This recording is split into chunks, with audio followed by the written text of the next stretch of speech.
नमस्ते विद्यार्थी मित्रों। कक्षा 7 में मैं आपका हार्दिक स्वागत करती हूँ। आज हम पढ़ेंगे हिंदी और हिंदी में हमारा तीसरा चैप्टर है सच्चा हीरा। सच्चा हीरा एक कहानी है। अगले वीडियो में हमने काफ़ी जानकारी हासिल की कि कैसे गांव की स्त्रियां अपने बेटों के बारे में बातें करती हैं। तो पहली स्त्री यानी गांव की सारी स्त्रियां कुएं पर पानी भरने के लिए गई। वहां पर पानी भरने के लिए कई सारी स्त्रियां पानी भरकर अपने घर की ओर चल पड़ी, लेकिन 3-4 औरतें वहां पर बैठी थी और बैठे बैठे बातें कर रही थी।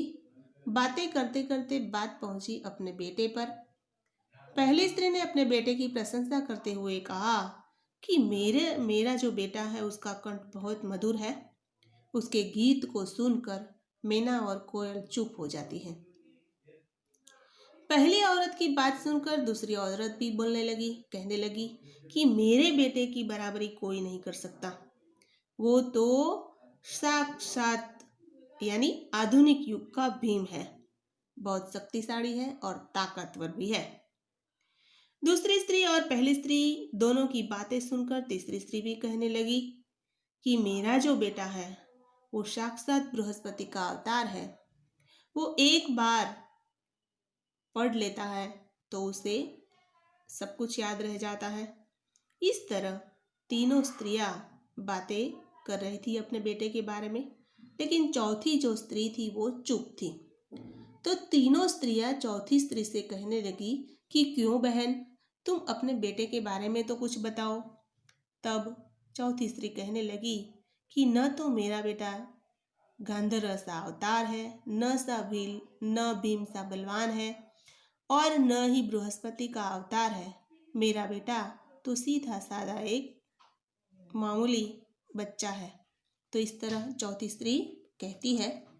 अब हम आगे पहुंचते हैं। ये जो तीनों स्त्रियां की बात सुनकर चौथी स्त्री ने अपने पुत्र के बारे में बताया।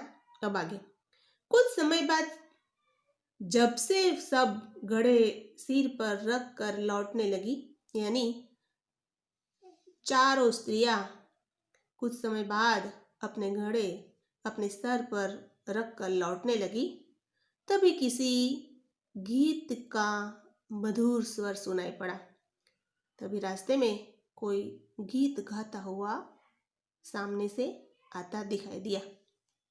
यह सुनकर पहली स्त्री कहने लगी कि सुनो, मेरा हीरा गा रहा है। तो पहली स्त्री कहने लगी कि सुनो सुनो, मेरा हीरा गा रहा है, यानी मेरा बेटा गा रहा है। तुम लोगों ने सुना उसका कंठ कितना मधुर है। वो फिर कहने लगी कि आपने सुना मेरे बच्चे का कंठ कितना मधुर है। वह लड़का गीत गाता हुआ उसी रास्ते से निकल गया।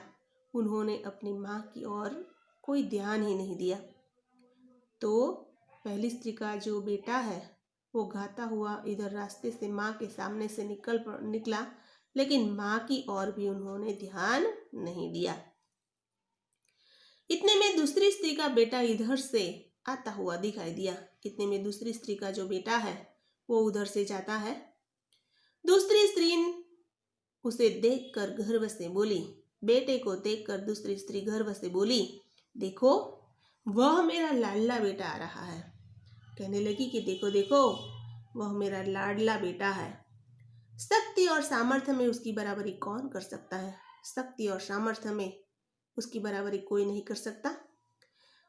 वह यह कह ही रही थी कि उसका बेटा भी उसकी ओर ध्यान दिए बिना वहां से निकल गया।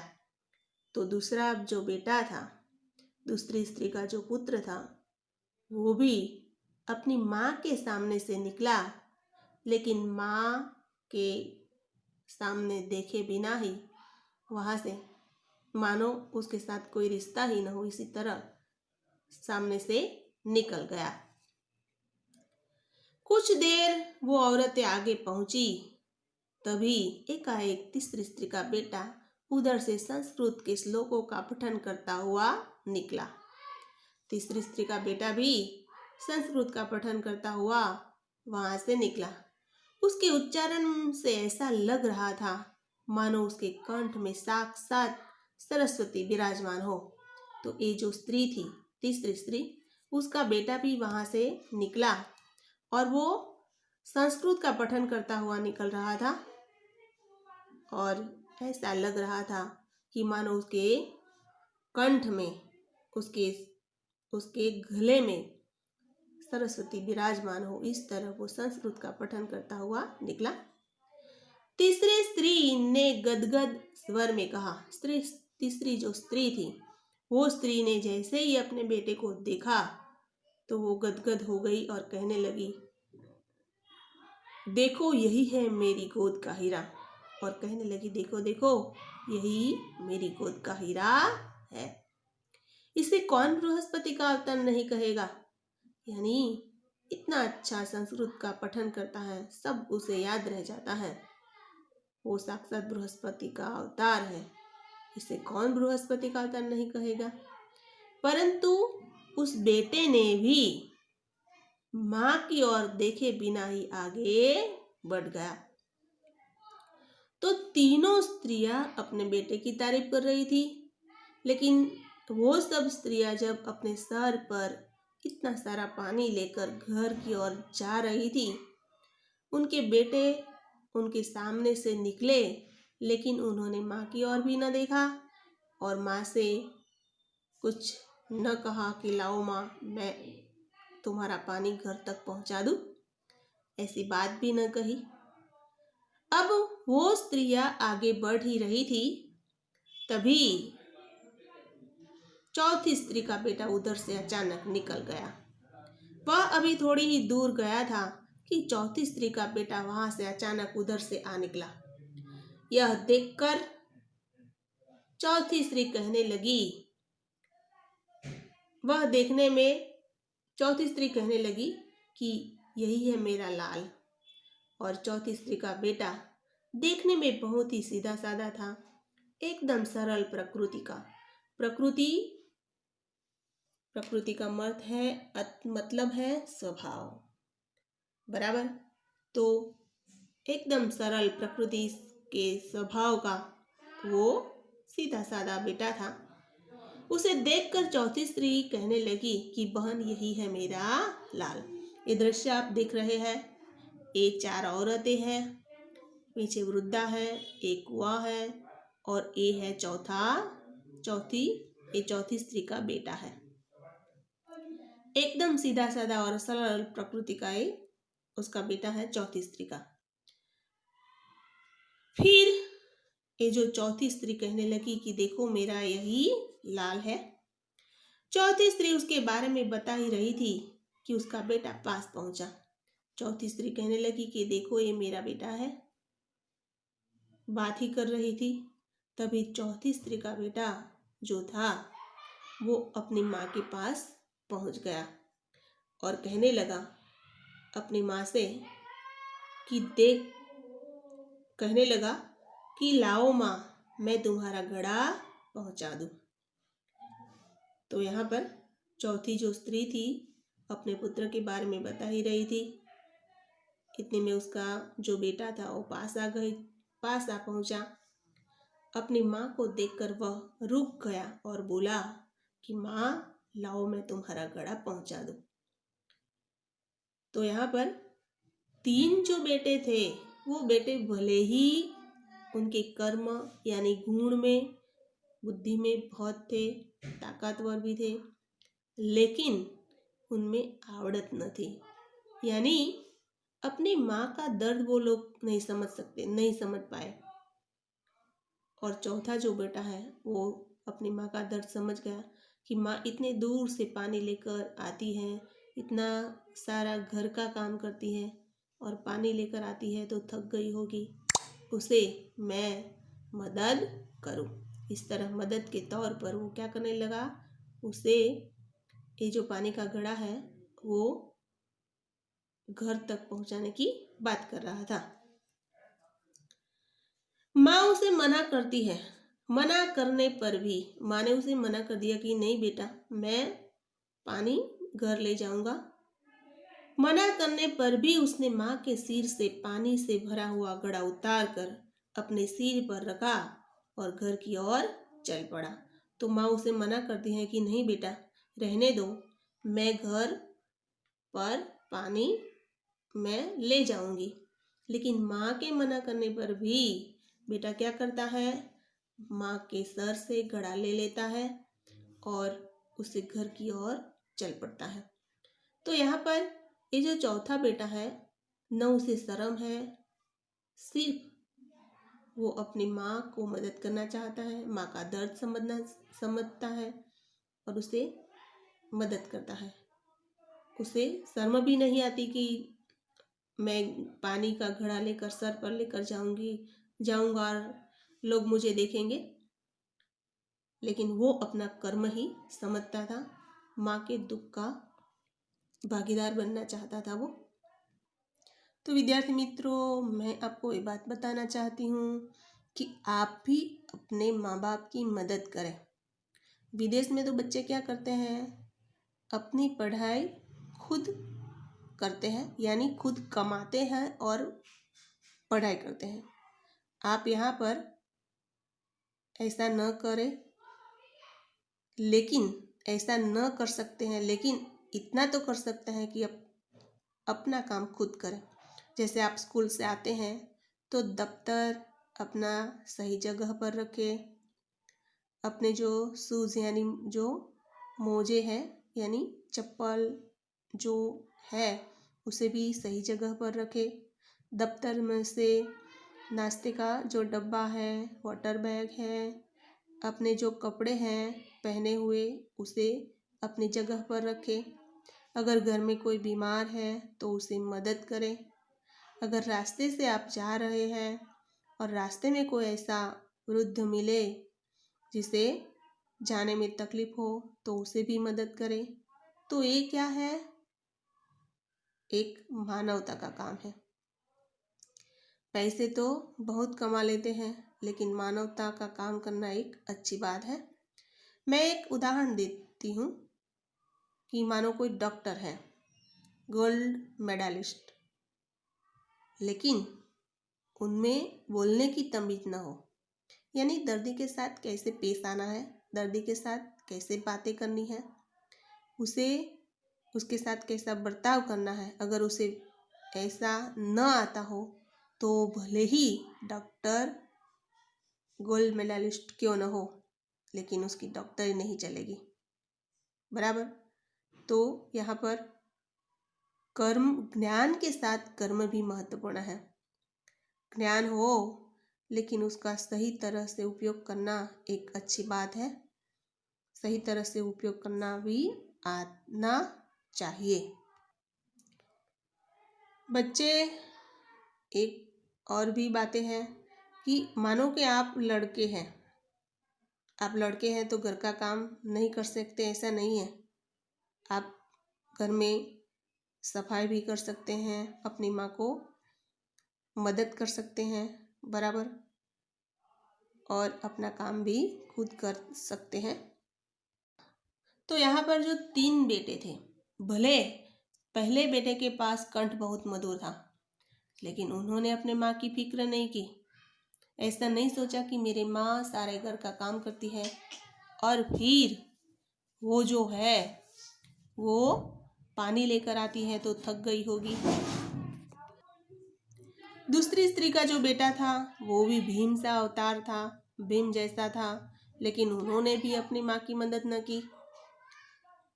तीसरी स्त्री का बेटा भी जो अपनी माँ के आगे से निकला, लेकिन अपने माँ से मदद न की। लेकिन चौथा जो बेटा था, उन्होंने अपनी माँ की परिस्थिति को समझा और उसे मदद करने की कोशिश की। तो यहाँ पर ये 4 औरतें थी, उसके पीछे एक औरत है। उन औरतों की बात सुन रही थी ये वृद्धा। ये तीनों स्त्रियां अपने बेटे को सच्चा हीरा मान रही थी कि मेरे जैसा बेटा दे सबको, बराबर। अब हम आगे पहुंचते हैं अगले पेज पर। तो यहाँ पर तीनों औरतें बड़े ही आश्चर्य से चौथी स्त्री के बेटे को देख रही थी। तो यहाँ पर तीनों जो स्त्रियां अपने बेटे की तारीफ पर तारीफ करते जा रही थी, वो तीनों स्त्रियां चौथी स्त्री के बेटे को देखकर आश्चर्य में पड़ गई, क्योंकि तीनों स्त्री के जो बेटे थे वो उन्होंने मदद नहीं की माँ की, लेकिन चौथी स्त्री का बेटा माँ को मदद कर रहा था। इसे देखकर वो आश्चर्य में पड़ गई। एक वृद्ध महिला जो बहुत देर से इन औरतों के पीछे चलती हुई उनकी बातें सुन रही थी, एक वृद्ध जो औरत थी वो इन तीनों स्त्रियों चारों स्त्रियों की बातें सुन रही थी, पीछे चलती चलती आ रही थी। पास आकर बोली, देखती क्या हो? पास आकर तीनों स्त्रियों से कहने लगी, देखती क्या हो? यही सच्चा हीरा है। क्या देख रही हो? सच्चा हीरा तो यही है जो अपनी माँ को मदद करता है। बराबर। तो इस तरह हमारी ये जो कहानी है, उस कहानी में आपको घर से पढ़ना है। बराबर। और कई सारे सवाल है, उसे भी याद करना है। और ये जो शब्दार्थ है, उस शब्दार्थ को भी लिखना है, मुहावरे भी लिखने हैं। मैंने यहाँ पर ये जो शब्दार्थ लिखे हैं, वो सारे शब्दार्थ आप आपकी नोटबुक में लिखेंगे।